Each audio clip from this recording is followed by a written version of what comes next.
সরকারের এই সিদ্ধান্ত হইলো আত্মঘাতী সিদ্ধান্ত। এটা কোনো সিদ্ধান্ত না, আমাদেরকে কর্মসংস্থানের ব্যবস্থা করব, তারপরে সিদ্ধান্ত নিবে। এটা হইলো আমরা হইলো কর্মসংস্থানের জন্য আমরা তো নাই, আমরা কি করি খামু, আমরা একটা কাজ করি খাইতে আছি। তাইলে সরকারে আমাদেরকে কোনো ব্যবস্থা করে দেখ, তাইলে আমরা করবো না, এটা উঠাই দেখ, সরকারে আমাদের একটা ব্যবস্থা করে উঠাই দেখ। এখন আমাদের ফ্যামিলি চলবো কিভাবে, আমরা চলবো কিভাবে নাকি? পরিবারের সদস্যের সঙ্গে আমরা এলাম 4 জন, 2 ছেলে আর আমরা স্বামী স্ত্রী। আমরা চলবো কিভাবে? এই সরকারের এই সিদ্ধান্ত হইলো আত্মঘাতী সিদ্ধান্ত।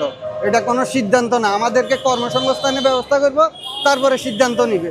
এটা হইলো হ্যাঁ, এটা তো আমাদের গরিবের উপরে এটা তো গরিবের উপরে চলতে আছে। এখানে কোনো কি বড় লোক আছে? এটা হইলো আমাদের উপর একটা জুলুম অত্যাচার করতে আছে। এটা না, এই যে আমাদের দোকানগুলো ভাঙ্গে বেলা করে, এগুলো আমরা টাকা লাগে না, এগুলো আমরা কি সরকারে কি আমাদেরকে ক্ষতিপূরণ দিব?